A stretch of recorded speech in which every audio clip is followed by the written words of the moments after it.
Welcome back to The Breakdown. I'm Coach Sharon Moskowitz, Strength and Conditioning Coordinator for USA Wheelchair Rugby, here today to talk to you about lifting form.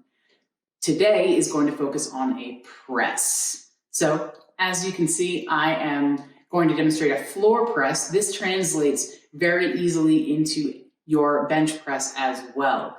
After that, I will also demonstrate an overhead press. So, for the floor press, the first thing you really want to think about is pulling your shoulder blades back and down. And really with any lifting form, especially that involves upper body, you want to think about pulling your shoulder blades back and down. So that's the first thing I do. And then regardless of how you are connected to the bar or the weight, you really want to think about squeezing and rotating, externally rotating, as you can see with my hands on the bar, as much as possible, and that just really connects you with the weight. Then through the movement down and up, the movement is controlled. I have control of the weight the entire time, and I keep my shoulder blades back and down, which turns on my lats, keeps them activated the entire time.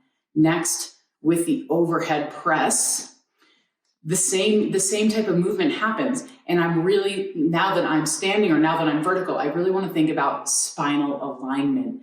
Often when we press, our spine ends up bending or twisting in order to sacrifice that form to move the weight. For this, I am stacking everything. I'm squeezing all of the muscle that I have, which is below the weight, in order to ensure proper alignment of my body. Then when I initiate the press up, I am really squeezing everything below the weight and keeping everything in my center. So by the time I get to the top, my wrists, elbows, and shoulders are in line with my hips as well, and it's completely overhead. This will totally depend on your range of motion. If you're going for a straight overhead press, you do want it directly over your center of gravity.